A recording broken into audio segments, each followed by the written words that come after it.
மீன்பிடி தடைக்காலம் ஏப்ரல் 15 இருந்து ஜூன் 15 வரை 61 நாள் வந்து தமிழ்நாட்டில் வந்து விசைப்படகுகள் எதுவும் கடலுக்கு போகாது.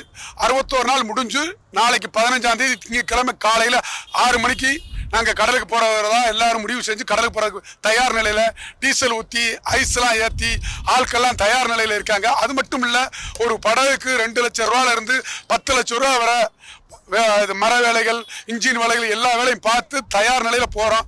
சென்ற வருஷம்லாம் கடலுக்கு போய் நாங்கள் பிடிச்சிட்டு வர மீனுக்கு உரிய விலை கிடைக்கல. இந்த வருடமாட்டும் எங்களுக்கு இறால் நண்டு மீன்களுக்கு உரிய விலை கிடைச்சா தான் நாங்கள் வந்து இன்னைக்கு எங்க கடன்களையெல்லாம் அடைக்க முடியும்.